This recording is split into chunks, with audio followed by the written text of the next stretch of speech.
Back to today's video. Today is Saturday, July 19th, 2025, and today we're going to be talking about the Pennsylvania governor's race and Doug Mastriano, the Republican nominee for governor in the 2022 midterm elections, now teasing a run in this state yet again in the 2026 midterm elections. Doug Mastriano posted to Facebook and Twitter recently asking his supporters, which logo do you like best? All of them detailing a hypothetical run for governor, and this comes after Doug Mastriano has openly said that if Stacey Garrity, the incumbent state treasurer, I believe, across Pennsylvania, if she decides not to run in this race, that he will instead run for governor in the 2026 election, and she has not made a decision. And now Doug Mastriano is floating the idea that he decides to run for governor in 2026 and has said to the press before very adamantly that if he runs for governor, the Republican primary would choose him.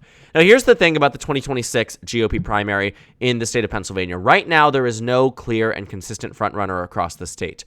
Based on the data that we have thus far, there doesn't seem to be anyone who really jumps out to the voters in this state. Now, the only poll that has been done was actually taken about a year ago, before the 2024 election and 2 years after the 2022 midterm elections, to which Stacey Garrity, the incumbent state treasurer, got about 7% of the primary vote and leads Doug Mastriano at 6%, Scott Perry at 4%, and the rest undecided or voting for another candidate. And so, thinking about what's happening in this GOP primary, a big reason that you can't find anyone of substance or who's in theory electable for this race is because they'd be running against incumbent Democrat Josh Shapiro, who won his election back in 2022 by a whopping margin against none other than Doug Mastriano.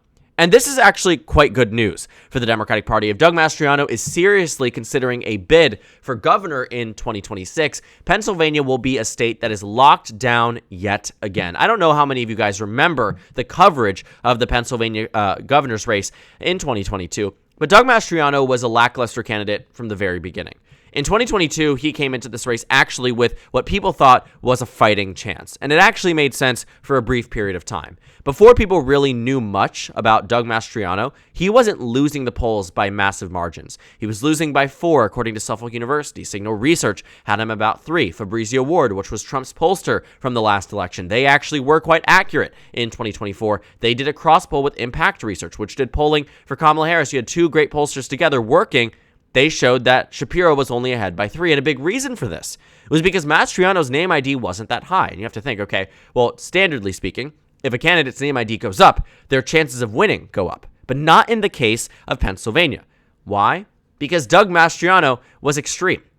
Doug Mastriano had taken a number of unpopular opinions. All across the board, he had said a number of different things pertaining to the 2020 election, January 6th. Really speaking, Doug Mastriano was very, very extreme. And everyone knew it.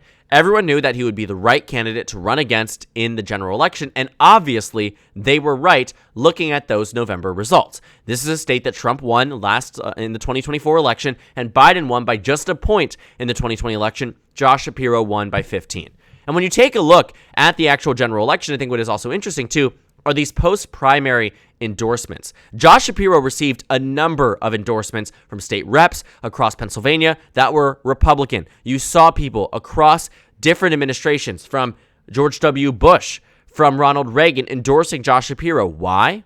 Because Doug Mastriano was that extreme. They couldn't fathom the idea of Doug Mastriano being governor across the state. And when you think about it, too, even those who said, I'm not going to endorse, Republicans who had long time served office in this state, Pat Toomey, wouldn't endorse Doug Mastriano. He was the incumbent Republican senator that Dr. Oz hoped to replace in the U.S. Senate, that John Fetterman ended up defeating him. Charlie Dent, who had served as a Republican representative from the 15th district, said, I'm not going to endorse anyone, then decided ultimately this race is too important. I'm endorsing Josh Shapiro. And so when you put all of this in context, it is all to say that based on the ratings here and based on what people expected, Doug Mastriano was one of the worst candidates that Pennsylvania could have put up in 2022.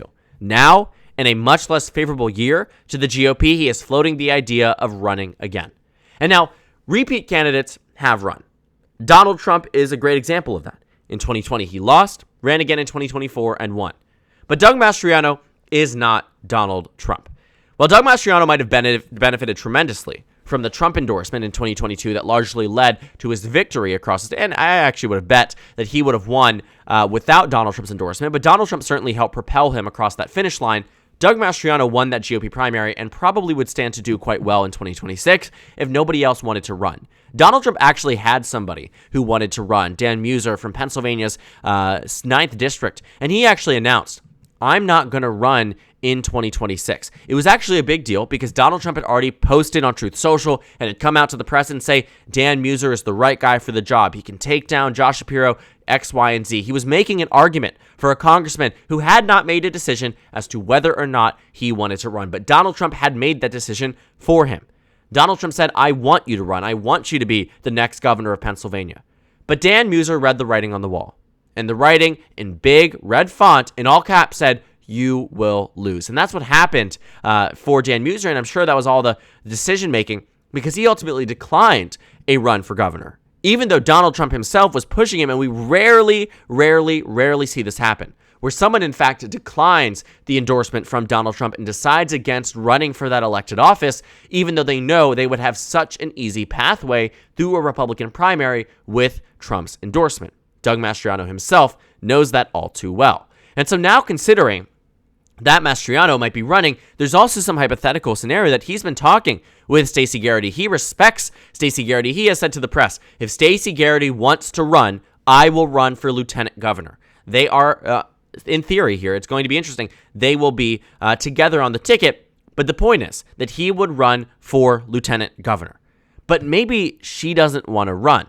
Now, Stacey Garrity doesn't impress me in the least bit for 2026. She's someone who has adopted the same exact talking points as Doug Mastriano. The only difference is that no one really pays attention to state treasurer races. And she actually did well back in 2020 in winning her race and did well in 2024. But beyond the state treasurer race, when someone comes into the spotlight, I think a good example of this is Mark Robinson, who won in 2020 on the lieutenant governor's ballot despite having a lot of things come out about him that were scandalous and made a difference, but voters weren't paying attention. They weren't looking at the lieutenant governor's race when they had a Senate race to vote on or a presidential race to vote on, and that's exactly what happened with Stacey Garrity in 2024. And it won't happen again in 2026 if she is the GOP nominee.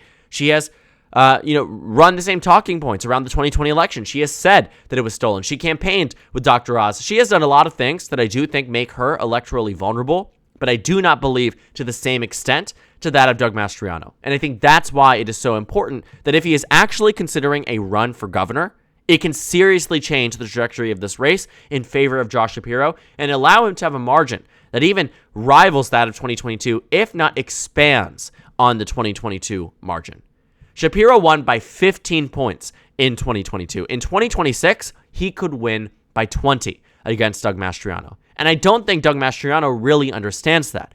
His understanding of electoral politics seems very much fueled by social media and by what people tell him online and by the things that he believes based on vibes rather than actually data or any research. And I think that has been the biggest problem for Mastriano. That is, he could very well decide to run simply because people are telling him to do so over Twitter DM. And I know it feels very fake and unreal that this is the current state of American politics, but in Pennsylvania, it is largely because there is a lack of strong Republican candidates who even want to consider running in this race. When you take a look at those who have declined, the Republican Pennsylvania Attorney General says, I'm not running for governor in 2026. You have another U.S. representative from Pennsylvania's 15th District, the former Speaker of the Pennsylvania House of Representatives. You have people who say, I don't want to run because I would lose to Josh Shapiro. And that matters. That makes a difference. And so it actually opens up the opportunity for people like Doug Mastriano and people like Stacey Garrity that wouldn't stand a chance in the general election, but adamantly believe someone has to run and that it should be them, and are deluded into believing that they might actually win the race. The last time Pennsylvania had a governor's race in a blue wave was in 2018. Tom Wolf defeated Scott Wagner by about 16 points. The funny thing is, this is nearly identical to the margin that Shapiro had in 2022. So I can only imagine how much larger it would be. And it would help springboard Shapiro into whatever he wanted to do next, whether he wanted to run for governor or run for Senate or whatever it was. It would allow him the flexibility and the opportunity to do so because he would have two back-to-back very strong victories in a battleground state that Trump had just won. And so thinking about 2026, this news from Mastriano is surprising. but in a way, it's not. But it is also cataclysmic to the GOP if he is serious. If he wants to take up this quote-unquote burden and decide to run for governor, he will lose, and by margins that will be even larger than 2022. And that will damage the GOP not just for the governor's race, but down the ballot. It will help Democrats in state legislative races. It will help Democrats in in the U.S. representative races. It will help Democrats across the board. Because when there is a bad candidate running for the top of the ticket race that will be voted on first on the ballot, it makes voters that much less likely to turn out and vote for that candidate and, respectively, Republicans down the ballot. And so we'll be interested to see what happens in 2026, but chances are right now, if Stacey Garrity opts out, Doug Mastriano will be the nominee again in 2026, and that will only continue to be very damaging to the GOP, just as it was 4 years ago. So thank you guys so much for watching this video. Make sure to comment down suggestions below. Subscribe on the left if you haven't already, and check out the Instagram and Twitter. At the bottom left of the screen, there's also a Discord server for you to go ahead and join. On the screen, there's a video for you to watch, and then a playlist for my 2026 governor election analysis videos. Again, thank you guys so much for watching, and I will see you all tomorrow.